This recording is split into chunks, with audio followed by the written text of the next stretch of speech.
꽃뱀이라며 쫓아낸 며느리 10년 뒤 건물주 되어 나타나자 대성통곡한 사연. 어머니, 제발요. 한 번만 봐주세요. 저 이 가게 없으면 죽어요. 내 앞에서 무릎을 꿇고 싹싹 비는 저 여자? 10년 전 엄동설 안에 내 옷가지가 든 보따리 하나를 대문 밖으로 집어 던지며 소금을 뿌려댔던 바로 그 큰 며느리입니다. 사람 인생 참 모릅니다. 그때는 내가 거지꼴로 쫓겨났는데 지금은 내가 이 건물의 주인이 되어 있고 저 여자는 내 처분에 목숨을 걸고 있네요. 안녕하세요. 저는 올해 71가 된 늦깎이 건물주 김영순입니다. 10년 전 황혼 재혼을 꿈꾸다 꽃뱀 취급을 당하고 쫓겨났던 제가 어떻게 강남 빌딩 주인의 대리인이 되어 전 남편의 병실과 며느리의 가게를 뒤집어 놓았는지 지금부터 제 기막힌 인생 역전 이야기를 들려드릴까 합니다. 끝까지 들어주시면 여러분의 답답한 속도 뻥 뚫리실 겁니다. 제 나이 60, 남편을 먼저 보내고 자식들도 다 출가시킨 뒤 혼자 남은 외로움은 겪어보지 않은 사람은 모릅니다. 그때 복지관 서예 교실에서 그 사람 박 씨를 만났습니다. 점잖고 말수 적은 박 씨와 저는 말동무로 시작해 서로의 아픈 등을 쓸어주는 사이가 되었지요. 우린 합치기로 했습니다. 혼인신고니 재산이니 그런 건 생각도 안 했습니다. 그저 아침에 눈 뜨면 잘 잤냐 물어봐 줄 사람, 저녁에 된장찌개 하나 놓고 마주 앉을 사람이 필요했을 뿐이었죠. 하지만 박 씨의 자식들은 달랐습니다. 특히 큰 며느리는 저를 보자마자 위아래로 훑어보더군요. 아버님, 이 아줌마 어디서 주워오셨어요? 빚은 없대요? 요즘 노인들 등쳐먹는 꽃뱀이 얼마나 많대. 세상에 면전에 대고 꽃뱀이라니요. 박 씨가 버럭 화를 냈지만 자식들은 막무가내였습니다. 그래도 박 씨 믿고 1년을 살았습니다. 지극정성으로 박 씨를 챙겼죠. 그런데 박 씨가 갑자기 쓰러지며 가벼운 뇌경색과 치매 기운이 오기 시작했습니다. 그날이 사달이 났습니다. 박 씨가 병원에 입원하자마자 며느리가 집에 들이닥쳤습니다. 아줌마, 당장 나가요. 우리 아버님 정신 오락가락하는 거 이용해서 혼인신고라도 하려고 했지? 어림도 없어. 아니야. 난 그런 거 바란 적 없어. 그냥 영감님 곁에만. 시끄러워요. 경찰 부르기 전에 짐 싸서 나가요. 며느리는 제 옷까지 몇 개를 쓰레기 봉투에 담아 현관 밖으로 던졌습니다. 겨울바람이 쌩쌩 부는 날, 저는 신발도 제대로 못 신고 쫓겨났습니다.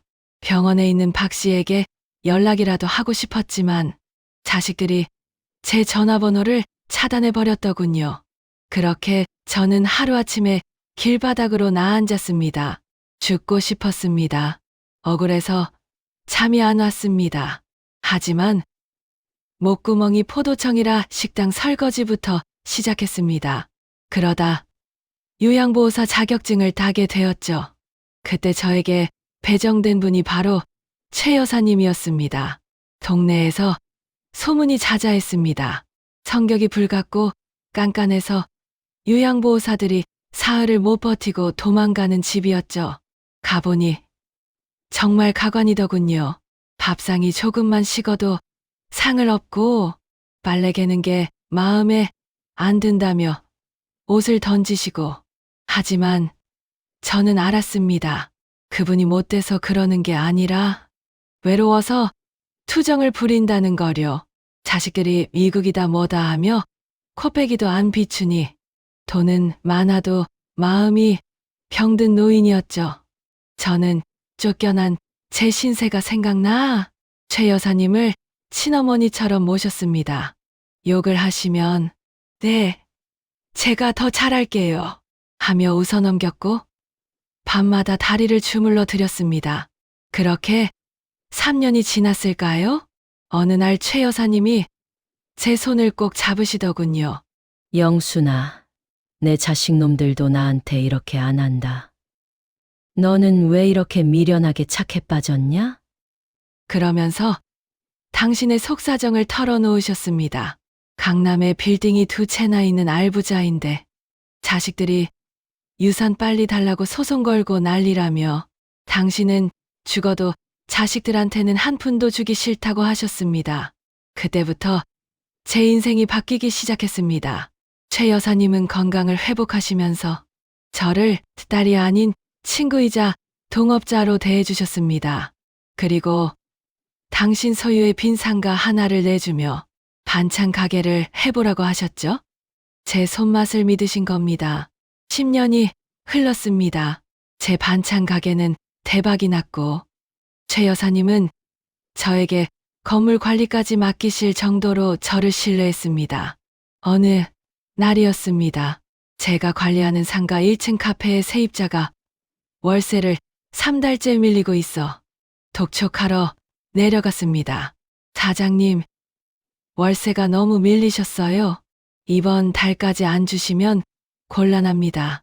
그런데 카운터에서 고개를 획 돌리며 짜증을 내는 여자 얼굴, 심장이 덜컥 내려앉았습니다.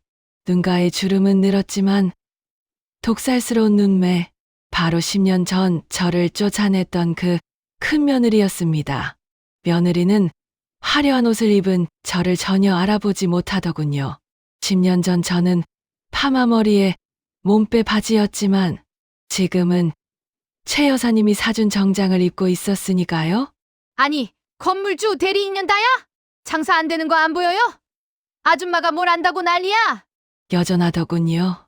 저는 모자를 푹 눌러 쓰고 일단 물러나려는데 며느리의 통화 소리가 들렸습니다. 여보, 아버님 오늘 내일 하신다며? 근데 유 원장은 찾았어? 그 노인네가 죽어도 말을 안 하잖아. 그 10년 전 꽃뱀 할망구한테 뭘 남겼다는 헛소리를 하시는데 그거 찾아서 찢어버려야 한다고.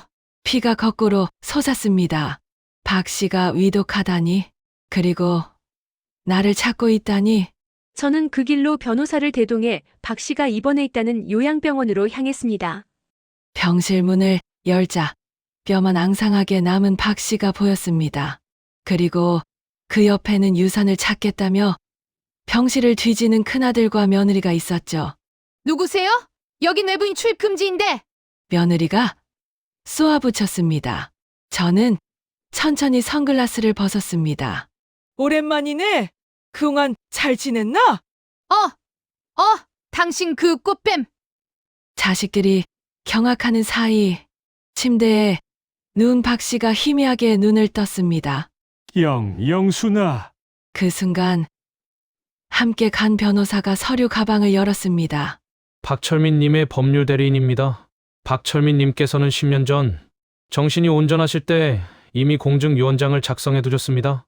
경기도 파주에 있는 땅 500평, 현재 시세로 20억 상당의 토지를 김영순님께 증여한다는 내용입니다.